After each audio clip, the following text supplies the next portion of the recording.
Let's dive right into this explainer and investigate a truly universal mystery. I mean, we're talking about a quirk of human psychology that pretty much everyone on Earth has experienced, but, well, hardly anyone actually understands. We are looking at why your brain suddenly decides to torture you when you're just trying to get some sleep. You know the exact feeling, right? You're exhausted, you finally lay down, and instead of drifting off into a peaceful slumber, your mind decides to host a surprise premiere of your most awkward life moments.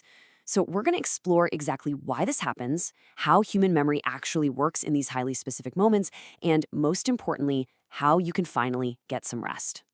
We have all been there, literally all of us. You're perfectly relaxed in bed, the room is pitch black, your pillow is on the cool side. Perfection, right? And then, bam, out of nowhere, this incredibly frustrating, visceral scenario hits you. Suddenly you're wide awake, staring blankly at the ceiling, vividly reliving that time you waved back at someone who was actually waving to the person standing directly behind you. Oh man, your heart might even start racing, you feel that flush of heat in your face. Your body is reacting to this memory as if it's a present-day emergency happening right there in your bedroom. And the crazy part? 5 whole years have passed. Sometimes it's 10 years, or gosh, sometimes it's a flashback from when you were in middle school. A massive amount of time has elapsed, yet your overzealous brain is acting like this embarrassing faux pas just happened 5 minutes ago. It's like your mind entirely loses its sense of chronological perspective. It totally ignores all your recent successes, all your normal everyday interactions, and just zeroes in on a single, isolated, cringy moment from half a decade ago. So, what does this all mean? Why does our brain do this to us? Why does it pull this dusty, cringy file out of the mental cabinet right when we desperately want to rest? Honestly, it feels like a glitch in the system, doesn't it? Why would our own minds sabotage our much-needed recovery time? Well, as we're about to see, it isn't a glitch at all. No, it's actually a highly predictable response rooted deep in brain psychology, human memory, and the way we process our emotions. Section 1, the 2 a.m. brain, or what happens when we are alone and quiet. It all really starts with our environment. Think about your typical day for a second. You're working, you're checking emails, talking to family, maybe listening to a podcast while navigating traffic. Your brain is constantly engaged, right? Just processing tons of external stimuli. But at 2 a.m., without all the chaotic distractions of our busy days, being alone and in a completely quiet environment creates the absolute perfect empty stage for old memories to unexpectedly resurface. There's literally no new information coming in to occupy your mind's processing power. So your brain, desperate for something to do, turns its attention completely inward. It starts sorting through the archives, and unfortunately, in the quiet of the night, the loudest files are usually the ones tied to strong emotions. Moving on to Section 2, the science of cringe and how the brain handles emotional memories. You see, the brain holds on to emotional memories, especially feelings of embarrassment, with an absolute iron grip. It stores them completely differently than your mundane everyday events. I mean, you don't remember what you had for lunch on a random Tuesday 3 years ago, right? Because there was no strong emotion attached to it. But embarrassment? That is a remarkably powerful social emotion. Going back to human evolution, being accepted by our social group was literally a matter of survival. So when you do something embarrassing, your brain flags it as high-priority data. It essentially yells, hey, this was a threat to our social standing. Save this so we never, ever do it again. That brings us to Section 3, the rumination trap, or getting stuck in a loop. Because it doesn't just casually remember the event, it brilliantly traps us. This is what psychologists call rumination.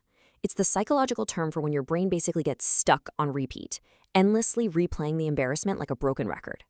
And here's the thing, rumination isn't problem solving. You aren't learning anything new from this memory. You're just spinning your wheels, experiencing the exact same negative emotion over and over and over again.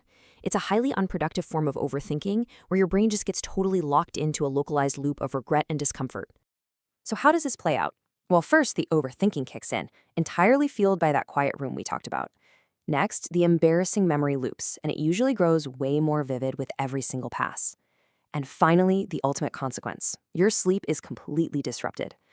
Once this rumination starts, your body naturally responds by releasing stress hormones. Your heart rate elevates slightly, you feel anxious, and this totally derails your body's attempt to transition into the relaxed state required for deep, restorative sleep.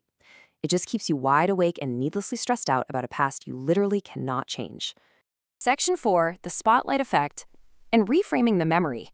Now, here is the cognitive reframing we need, a real turning point to get some mental relief from this biological trap. Meet the spotlight effect.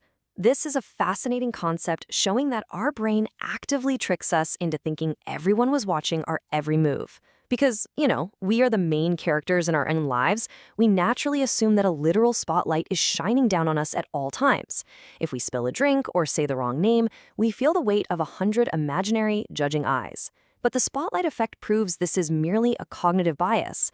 People are actually far, far less observant of our flaws than we think they are.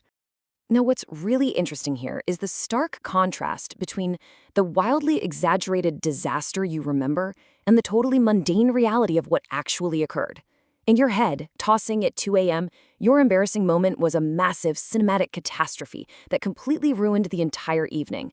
You imagine people whispering about it for weeks. But in reality, the people around you barely registered it. Maybe, just maybe, they glanced over for a second and then they immediately went right back to worrying about their own lives.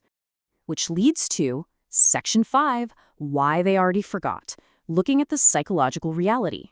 This is perhaps the most reassuring psychological reality of this entire explainer. The absolute, undeniable truth is that while you are agonizing in bed at 2 a.m., tossing and turning, the other people involved, they probably forgot about your awkward moment years ago.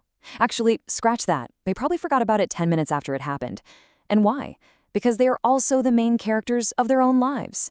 They're way too busy experiencing their own spotlight effect, worrying about their own awkward moments, to dedicate any long-term memory storage to yours. Finally, Section 6, How to Stop Replaying and Taking Back Your Sleep.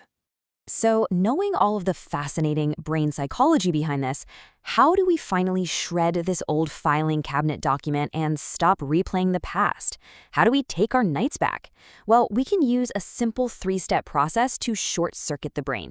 Step 1, actively recognize that your quiet environment is tricking you. Just tell yourself, my brain is just bored because it's quiet. Step 2, identify the overthinking. Don't fight the memory, just label it. Say, this isn't a current problem, this is just rumination. Labeling it literally strips away its emotional power. And step 3, remember the spotlight effect. Actively remind yourself that nobody else remembers this. By running through these specific steps, you shift your brain from an emotional, panicked state right back into a logical, rational state, which ultimately allows you to just relax. I want to leave you with a profound sense of relief tonight. Seriously, ask yourself, can you even remember your best friend's most embarrassing moment? Think about it for a second. You probably can.